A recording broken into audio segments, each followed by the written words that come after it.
Le Seigneur Jésus-Christ peut prendre n'importe quelle personne et en faire un être nouveau. La transformer, la rendre heureuse, lui donner une vie nouvelle. Mesdames, Messieurs, bienvenue à l'émission Toute la Bible en parle. Aujourd'hui, vous entendrez le témoignage d'une personne que vous voyez régulièrement à l'émission Toute la Bible en parle. Il s'agit de Diane Lauzon. Mais cette fois-ci, nous la voyons hors de sa chronique habituelle, sa chronique de livres.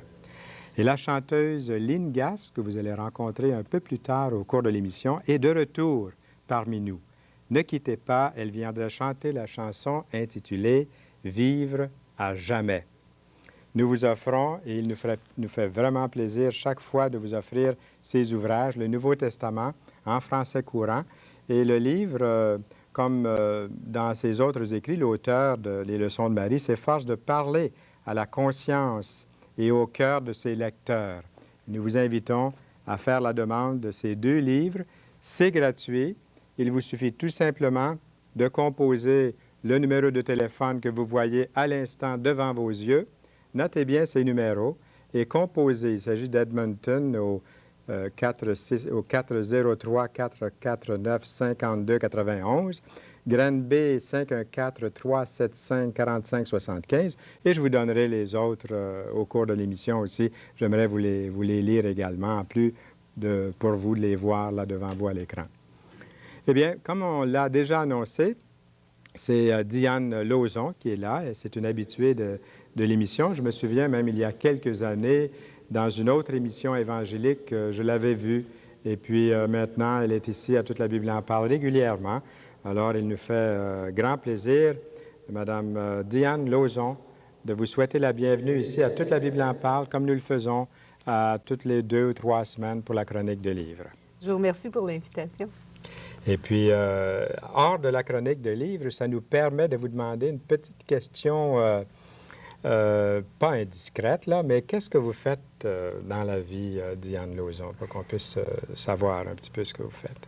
Bien, je fais tout ce que le Seigneur place devant moi avec grand plaisir, mais entre autres choses, il m'a permis depuis 3 ans, bientôt 4, de travailler avec des frères, des sœurs dans la foi, à la Ligue pour la lecture de la Bible. Puis mon mandat, à moi, à l'intérieur de cet organisme-là, c'est de rencontrer les libraires et de présenter la littérature chrétienne dans toutes les librairies et surtout de favoriser, de mettre la littérature dans les librairies séculières ou qui ont un département religieux parce que, vous savez, aujourd'hui, il y a toutes sortes de choses qui sont répandues sur Dieu.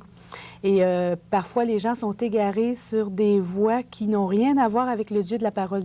Avec le Dieu de la parole. Ça fait que ça fait partie de mon travail. Puis, en parlant, en causant un petit peu avec vous avant l'émission, j'apprenais aussi que vous lisez beaucoup, vous aimez lire. Et pourtant, ce que vous aimez le plus lire, j'ai facilement deviné. Vous aimez lire les psaumes. Par exemple, le psaume 34, verset 20. Pourquoi avez-vous choisi ce psaume 34, verset 20, là, puis vous allez nous le citer, puis nous dire qu'est-ce que ce verset-là dans la Bible vous fait? Vous qui venez régulièrement à la chronique de livres, vous revenez à la parole de Dieu, puis ça, c'est un côté pas mal intéressant. Oui. Pour moi, la parole de Dieu, c'est la source vers laquelle je reviens toujours, et puis chaque jour de ma vie. Et le verset que vous me citez, « Le malheur atteint souvent le juste, mais l'Éternel l'en délivre toujours », a eu un grand impact dans ma vie et dans mon cheminement chrétien. Parce que quand je suis venue à la foi chrétienne, tout jeune enfant, je croyais que c'était terminé les malheurs ou les épreuves, ou à tout le moins que ça allait être... tenu à l'écart de moi. Il y avait quelque chose que je n'avais pas saisi et que le Seigneur m'a fait saisir justement à travers les épreuves, c'est sa présence. Il ne nous quitte jamais. Il est avec nous, il chemine avec nous et il se révèle à travers, autant à travers les joies, comme la naissance d'un enfant, comme un mariage ou une réussite, j'apprends aussi à me réjouir dans le Seigneur. Puis comme Paul le disait, en toute chose aussi, je me réjouis en Dieu. Si c'est une épreuve difficile, ça exerce ma foi. Si c'est une situation éprouvante pour la patience, et je me souviens où j'étais une personne qui manquait de patience. C'était pas dans mon caractère ni dans ma personnalité. C'était pas une qualité que j'avais acquis. On reçoit des qualités en naissant, mais il y en a d'autres qu'on doit acquérir par dans la vie, là, par les situations. La patience en est une. Et puis, mon pasteur m'avait dit, prends bien garde à ce que tu demandes, parce que le Seigneur va Oui. agir, mais Exemple. pas toujours comme tu penses qu'il va agir. Qu'est-ce que vous voulez dire? Est-ce qu'il y a un exemple? Alors, quand vous réclamez la patience au Oui. Seigneur, soyez assurés que vous allez vivre sûrement des situations où exercer cette patience-là. La vie chrétienne, c'est comme un soldat qui s'entraîne, hein, pour devenir performant et pour devenir vraiment bon dans son domaine. Alors, il va s'exercer. Si c'est au tir, il va chaque jour pratiquer. Ou encore un musicien, pour bien manier son instrument, pour bien le contrôler, pour bien en faire sortir tout ce qu'il peut donner, il va falloir qu'il s'exerce tous les jours. Pour l'enfant de Dieu, c'est la même chose. Si il veut exercer la patience, bien, le Seigneur va le placer dans des situations pour la développer, cette patience. Puis dans le cas du verset 20 du chapitre 34 des psaumes, si je reviens un petit peu en arrière, est-ce que j'ai bien compris, quand vous étiez nouvellement converti, vous ne pensiez pas que le malheur pouvait vous atteindre? Non, j'étais un peu comme... J'étais une enfant, alors ma foi était la foi d'un enfant et je croyais que ça, il y avait un parapluie au-dessus de moi, que les choses allaient pas m'atteindre. Oui. Et puis, bon, j'étais jeune mère, j'avais déjà un enfant au moment où j'ai rencontré mon Seigneur, et puis il en est venu 2 autres à la suite, et éduquer, élever, prendre soin des enfants d'une famille. Vous savez, on suit des cours pour toutes sortes de formations, mais jamais pour être parent. C'est vrai, on est parents pour la première fois, puis des fois on manque notre coup, puis on apprend, puis... Mais qu'est-ce que ce verset-là? Est-ce qu'il y a eu un malheur? Alors, oui, il y a eu, j'ai eu mon fils Paul qui, à l'âge de 2 ans, a fait une chute. Dans cette chute-là, il est devenu sourd. Et ça lui a donné un handicap avec lequel il a fallu apprendre à vivre, a fallu travailler d'une façon différente avec lui. Quand il est entré à l'école, il a fallu développer des techniques d'orthophonie pour qu'il puisse bien apprendre. Puis on m'avait dit... il ne pourra jamais apprendre une 2e langue à cause de ça. Alors, ne poussez pas dans ce sens-là. Mais j'avais placé ça devant le Seigneur, puis j'avais à cœur de leur donner quelque chose que je trouvais important. Puis finalement, il a acquis 2 langues aussi facilement qu'un autre enfant par la grâce de Dieu. Et puis... C'est sûr qu'il y a eu d'autres étapes difficiles. Il y a le manque d'emploi, il y a... on perd des êtres chers, hein, dans nos parcours. Par exemple, j'ai perdu mon père il y a 3 ans. Ça a été une épreuve difficile, mais que j'ai pas traversée toute seule. Et puis, mon père était un enfant de Dieu, comme moi. D'ailleurs, j'avais déjà dit à mon père qu'il m'avait donné la vie 2 fois. Il m'avait donné la vie dans la chair, ce dont il n'était peut-être pas tout à fait conscient et responsable. Mais... il est venu au Seigneur, le premier, et par la grâce de Dieu, c'était un homme au témoignage fidèle et sa parole était fiable. Et on a suivi sur ses traces. Il nous a présenté la parole et on a accepté le Seigneur. Je dis « on » parce qu'on est 4 enfants dans la famille et on connaît tous le Seigneur. Bravo. Oui. Puis comme ça, le malheur atteint souvent le juste. Mais oui. Mais le Seigneur l'en délivre toujours. C'est ça. Puis aujourd'hui, vous êtes là pour en témoigner. Oui. Et puis, pour la gloire de Dieu. Pour la gloire de Dieu. Puis vous avez vécu des malheurs. Ça peut nous terrasser sur le moment. Sûrement que vous avez pleuré, vous avez eu de la peine. Puis, mais au fond, aujourd'hui, vous dites, le Seigneur m'en a délivré, vous lui donnez la gloire. C'est ça, exactement. Je vous comprends tellement bien parce que nous aussi, dans notre manière, on a vécu des choses. Puis je dis Amen. C'est vrai ce que vous avez dit, c'est très juste. Le Seigneur nous délivre.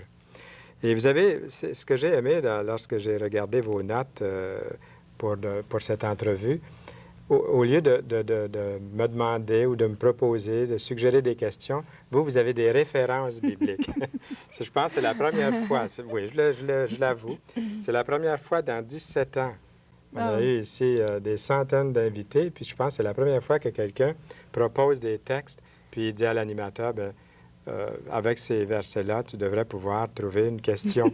Puis c'est ce que j'ai fait. Puis il y avait une autre référence ici. Là, les gens vont vouloir prendre leur feuille de papier puis leur crayon puis le noter à quelque part. Ça vaut vraiment la peine. Ce sont de très belles références. Si vous avez manqué la première, c'était le psaume 34, verset 20. Et la deuxième référence, Diane Lauzon, parle de la puissance de Dieu. Et puis moi, ça m'a amené à poser la question, qu'est-ce que la puissance de Dieu peut faire pour vous, par exemple, dans une restauration ou dans peu importe ce que vous aimeriez nous apporter avec cette référence de 1 Corinthiens, chapitre 2, verset 5. Alors, qu'est-ce que vous nous dites là-dessus? Eh bien, à travers les vicissitudes de la vie, on peut avoir recours à des techniques ou à des soins qui sont disponibles et qui ne sont pas mauvais en eux-mêmes. Et puis, j'ai trouvé beaucoup de soulagement et de réconfort auprès de gens qui sont formés pour vous montrer le vrai poids, parce que souvent, on traverse une difficulté ou un problème, on vit de la culpabilité, on est très centré sur soi. C'est comme, au lieu d'être une plaie dans la chair, c'est une plaie dans les émotions, et on la voit beaucoup moins bien que sur le corps. Alors, on la cerne moins, on peut moins bien lui mettre la médication pour la soigner. Oui. Alors, parfois, des gens qui sont formés peuvent nous aider parce que émotionnellement, ils ne sont pas impliqués et ils réfléchissent beaucoup plus rationnellement et avec beaucoup plus de logique. Et ça, c'est bien. Oui. J'approuve ça. Mais il arrive un moment où la science humaine, elle arrive à sa limite et elle ne peut pas aller plus loin. Et malgré tous les bons conseils, et même si on est quelqu'un avec de la bonne volonté qui veut s'en sortir, il n'y a pas de puissance dans ces mots-là si l'intervention de Dieu ne se manifeste pas. Ce sont des techniques, elles sont bonnes, mais elles n'ont pas de puissance en elles-mêmes. C'est l'Esprit de Dieu en moi qui a permis qu'à travers ces techniques-là, la puissance de Dieu puisse restaurer ma vie. J'ai vécu un divorce il y a 5 ans, après 20 ans de mariage, et je croyais ma vie terminée. Je croyais qu'il n'y avait plus d'avenir pour moi et je ne voyais pas ce que l'Éternel pouvait restaurer dans toute la dévastation que je ressentais dans ma vie et que je voyais aussi dans mes enfants, dans ma famille, parmi les frères et les sœurs dans la foi qui voyaient ma situation. Et je ne pensais pas à ce moment-là qu'un jour je serais assis ici, que je pourrais en parler comme je le fais maintenant. Et ça, c'est parce que à travers toute cette période vraiment très souffrante, je n'avais qu'une seule pensée et je n'avais qu'un seul recours, la parole de Dieu. Et comme le psaume 34 et beaucoup d'autres, j'ai sondé la parole de Dieu chaque fois que le désespoir glaçait mon cœur et chaque fois que la vie même semblait vouloir m'abandonner. Je saisissais la parole de Dieu et jamais Dieu n'a manqué. Je trouvais toujours le verset approprié pour me restaurer dans le moment. Et au fur et à mesure des semaines et des mois, j'ai vu comme un miracle. Il y a un verset de la parole qui dit « Si vous avez la foi, vous allez voir s'accomplir. » Et j'ai vu. J'ai vu la puissance de Dieu se manifester comme ça. C'est un verset qui parle de la puissance de Dieu, ça. 1 Corinthiens 2, 5. Je ne sais pas si on aimerait le citer pour ceux qui aimeraient l'entendre. Moi, j'ai le Nouveau Testament, Bonne Nouvelle aujourd'hui, ici, en français courant. Et puis, c'est 1 Corinthiens, chapitre 2. Les gens qui ont déjà leur Nouveau Testament à la maison, peut-être qu'ils aimeraient le regarder. Mais lisez-le, Diane, je vais voir comment est-ce que c'est que c'est écrit ici aussi. OK. Je pourrais commencer au verset 3 pour bien voir le contexte où Paul parle. « Moi-même, j'étais auprès de vous dans un état de faiblesse, de crainte et de grand tremblement. Ma parole et ma prédication ne reposaient pas sur les discours persuasifs de la sagesse, mais sur une démonstration d'esprit et de puissance, afin que votre foi ne soit pas fondée sur la sagesse des hommes, mais sur la puissance de Dieu. » Alors, c'est important d'avoir lu ce verset-là. Je pense qu'il est très, très bien, puis ça vient confirmer à 100% ce que vous êtes en train de nous dire. C'est vrai qu'il y a des choses de l'aide, il y en a autour de nous, mais il n'y en a pas comme la puissance de Dieu. Vraiment. Puis vous aviez une autre référence ici là, qui nous parle de travailler à notre salut. Travailler à votre salut, dit Paul, dans Philippiens 2, 12. Puis avant l'émission, je vous ai posé la question, Qu'est-ce que vous allez nous dire là-dessus? Là? Comment est-ce qu'on fait pour travailler à son salut? Alors, je vous écoute. Il n'y a pas d'outil particulier comme Non. pour un jardinier ou quelque chose comme Non. ça, sauf la parole. Je reviens toujours à la parole de Dieu. Le meilleur interprète, d'ailleurs, c'est toujours la Bible qui s'interprète C'est- elle-même. C'est ça, vous avez raison là-dessus et je vous appuie. Travailler à votre salut avec crainte et tremblement, c'est que je prends conscience en lisant la parole de Dieu et en la vivant et en cherchant à ce qu'elle soit manifeste dans ma vie. Non pas que je peux ajouter à ce que Christ a déjà parfaitement accompli sur la croix, mais que je peux démontrer aux autres la réalité. C'est une bonne nuance à Voilà. faire, là. Alors moi, je me sens comme si je suis le reflet de ce qu'est Jésus et de ce qu'il peut accomplir dans une vie qui lui est confiée et qui s'abandonne à lui. Et j'ai pas de mérite à ça parce que dans mon cheminement, ça ne vient pas de moi. Tout ça vient de ce que Dieu est fidèle. Et j'ai éprouvé la fidélité de Dieu. Tout au long, depuis 22 ans maintenant que je connais le Seigneur, à peu près, là, j'ai éprouvé et sondé la parole de Dieu et je l'ai vu manifester dans ma vie. Et si on dit qu'on y travaille avec tremblement, c'est quand on prend conscience de l'impact que ça peut avoir autour de nous, cette relation-là et ce témoignage-là, et d'être ce reflet-là. Est-ce qu'il vous vient quelque chose en particulier dans vos 22 ans qui viendrait illustrer ce que vous dites là? En particulier, quelque chose? Vous l'avez mis à l'épreuve Oui. un jour dans quelque chose de... On n'a pas beaucoup de temps pour en parler en détail, mais on sera ici toute la soirée puis toute la journée demain, c'est certain. Les gens qui ont vu les atteintes que la vie m'a portées, surtout dans ma famille et dans la famille chrétienne où je vis ma foi, à l'Église ou dans les différents milieux où le Seigneur me permet d'exercer un ministère et de m'impliquer, ont été renforcés de voir comment le Seigneur pouvait être à l'œuvre si toute mon espérance était en lui. Et il y a des gens qui sont venus me voir et qui m'ont dit Diane, on est stupéfait. Pour nous, là, tu es la manifestation là, de ce que Dieu fait pour quelqu'un. Moi, je n'étais pas consciente de ça au moment où je le vivais. J'étais tellement souffrante et blessée que je me rendais pas compte que même si moi, parfois il y a des gens qui disent ben je vais pas à l'église ou je rencontre pas les gens parce que je souffre, je pleure, j'ai les yeux un peu rouges, puis mais vous savez... Un peu plus de poudre à ces endroits-là. Hein? Oui, mais même pas. Non. Je ne chercherai même pas à le dissimuler parce que Jésus non plus n'a jamais cherché à dissimuler quand il a vu son ami Lazare, par exemple. Il a été ému et il a versé des larmes. Et comme c'est mon modèle, je n'ai pas de honte à verser des larmes. C'est sûr qu'il ne faut pas verser... C'est pas...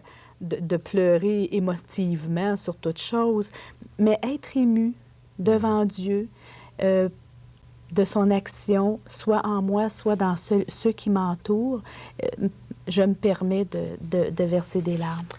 Il nous reste seulement qu'à peu près 1 minute de notre entretien avec une belle référence que nous avons là. Puis j'étais en train de penser, tous ces avantages que vous avez de la vie chrétienne aujourd'hui, c'est parce qu'un jour, vous avez invité Jésus-Christ comme sauveur dans votre vie. C'est ça. Les gens, ils vont dire, j'aimerais ça, moi, j'aimerais ça avoir ça, là. Puis c'est bon pour elle, mais pourquoi c'est pas bon pour moi? Mais ils doivent venir à Jésus pour avoir ce que vous avez. Est-ce qu'on peut prendre à peu près une demi-minute, puis on revient pour le mot de la fin? Vous en gardez un petit peu pour la fin aussi. Il reste à peu près ça, une demi-minute. Philippiens 3:13, oubliez ce qui est en arrière. Oui. Comment est-ce qu'on fait ça?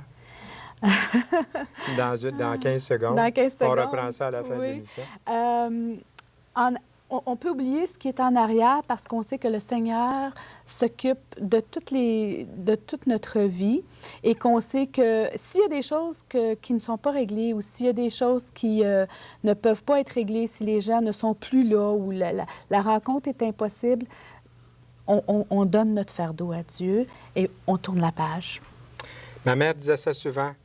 Tourne la page. La maturité spirituelle ou la maturité même émotionnelle, c'est de voir la situation et d'être capable de dire au Seigneur, ben ma confiance va au-delà de ce que je peux voir parce que je connais ta fidélité. Amen. On revient tantôt pour le mot de la fin.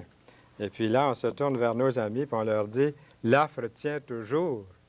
Elle est là devant vous. Dans un instant, vous verrez les numéros de téléphone et vous pouvez vous prévaloir de ces ouvrages, les leçons de Marie et Bonne Nouvelle aujourd'hui. Ce sont des lettres d'amour, écrites avec amour. Et les numéros de téléphone vont paraître, vous les notez tout de suite. La TUC, c'est 819-529-2340. Montréal, c'est le 514-467-9966. Et je vous donne les trois autres un petit peu plus tard au cours de l'émission. Il nous fait toujours plaisir aussi d'avoir votre participation à l'émission. Ne vous gênez pas, appelez-nous.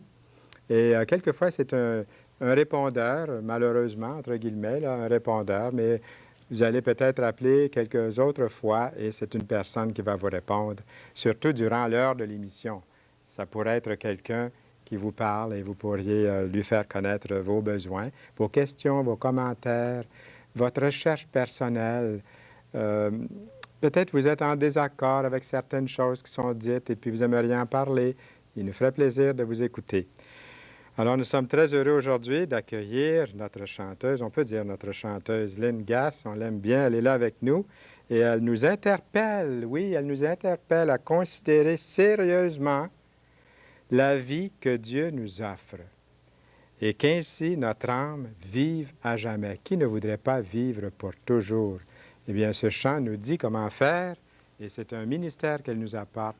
C'est un message qu'elle nous chante. Nous l'écoutons tout de suite.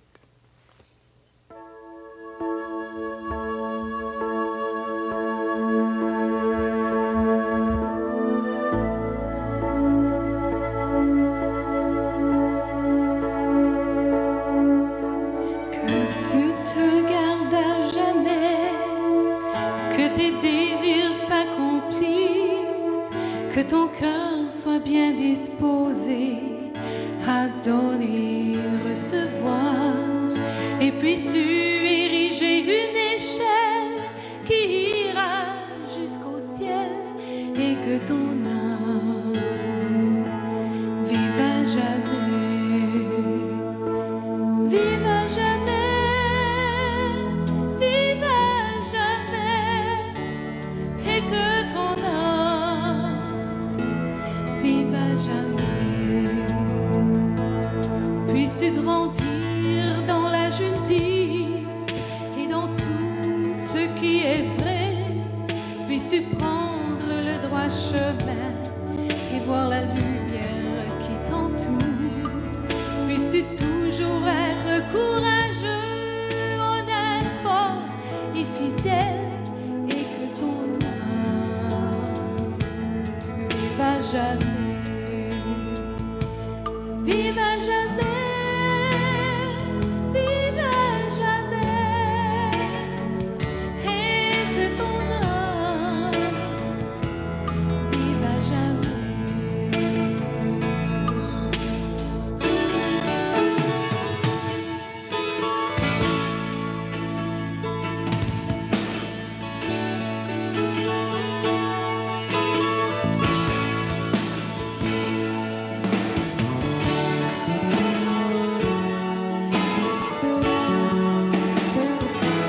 Oh, que tes mains soient toujours à l'œuvre, que tes pieds soient bien agiles, que tu aies une bonne fondation quand les vents se déchaîneront, que ton cœur soit rempli de joie, que ton chant soit sans cesse chanté, que ton âme vive à jamais, vive à jamais, vive à jamais, et que ton âme vive à jamais, vive à jamais, vive à jamais, et que ton âme vive à jamais.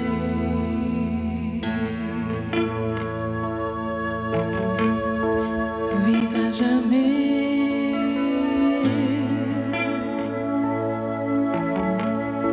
à jamais.